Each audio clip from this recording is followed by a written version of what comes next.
Right, so we're back in Old Blighty, and it's been confirmed by David Ornstein. The details of Rob Edwards joining Wolves for Middlesbrough. I thought it'd be about 4 to 6 million compensation, but it turns out it's a little over 2 million.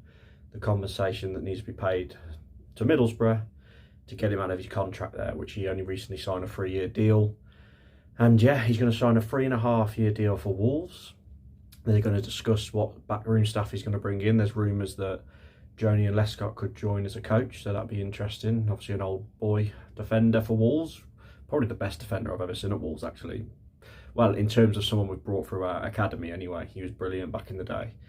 But yes, so he's coming in, and I'm sure they're discussing long-term plans because, let's be honest, we're going to go down. I mean, it's mission impossible. It's mission impossible. We're on 2 points after 11 games. No team in Premier League history have survived on 2 points after 11 games.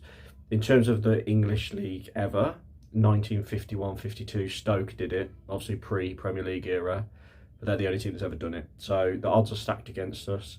This time last year, we picked up our first win on game week 11 against Southampton under Gary O'Neill. Then we went on to beat Fulham, so we got 2 wins in a row. I can't see us beating Palace next week, then Villa, our next few games after the international break, should I say. But he's got a big job on his hands. Watching that game against Chelsea, first half, I was like a little bit happy because I thought we defended quite well. But then as soon as we went 1-0 down, we were just weak, crumbled. I think we only mustered up 3 shots the whole game, none on target. Chelsea had 20, 8 on target. So there lies your problem. They're scared to attack. There's no confidence, no service for Strand Larsen, who needs to pull his finger out. He was absolutely diabolical at Stamford Bridge. Strand Larsen, so weak, can't hold the ball up, didn't look like he cared. I don't know why Tolu didn't come on.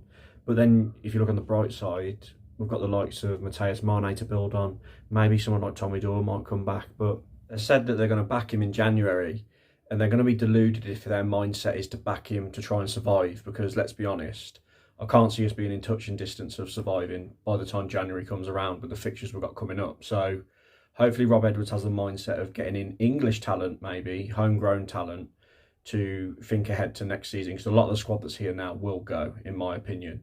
And also, we've only got a couple of homegrown spots up for grab in our squad.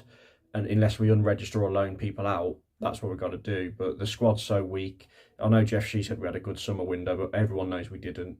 We sold our best players and replaced them with people who've never played in the Premier League and people who are not good enough, apart from Krejci, in my opinion, and maybe Chichua. But seeing Mane come on again, just to refer to him again, I'd like to see him get more of a chance. Enzo Gonzalez, maybe, if he's fit enough. Just give people a go in the final third, because Hwang, Bellegarde, obviously Strand Larsen's really struggling this season. We've got to try and change it up. Give Tolu a chance. How many times I'm going to say that? Sound like a broken record, but big job for Rob Edwards. Obviously, he's emotionally connected to Wolves, so I'm sure he'll do his best. But they've got to guarantee him that he will be here next season, no matter how it goes. Unless we lose every single game, obviously, and don't get anything. But good luck to Rob. I will react to like his interview when he gets the manager's job. I'd be really interested to see what he says, actually. But yeah, he's pulled on his heartstrings, this one, hasn't it? He's left a good job in Middlesbrough. Obviously, they won again against Blues, so tough for him to come here. But then all his family do live here. As we know, he got his coaching badges at Wolves. He's been interim manager before. He played over 100 times for us, so...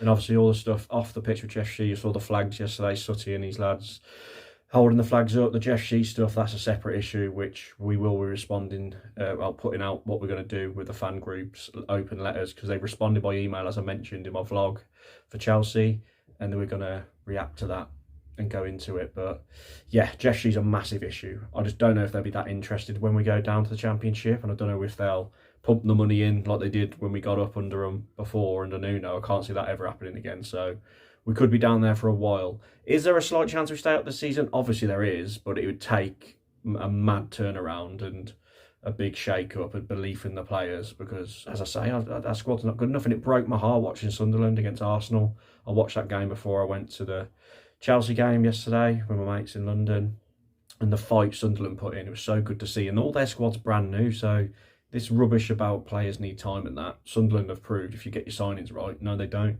They click and go, and they're pushing the top 4, Sunderland.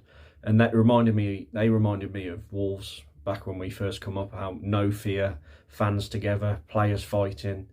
And I envy Sunderland. I envy it. They've got to cherish these times because, as we know, it can go downhill very quickly. But we all know Jeff Shee's the problem. Get rid of him. If Fosun aren't going to sell, get rid of Jeff Shee. Get football people in. Brighton, Sunderland, who I've just mentioned, Bournemouth, people like that. They've proved with the right football man and the right football director, like a Tony Bloom who owns Brighton, who knows their stuff. On a sell-to-buy model, you can be successful. But when you've got a clueless person like Jeff Shee, it ain't going to work. So Fosun, get rid of him if you're going to stay. And then we may find success again. But please like the video.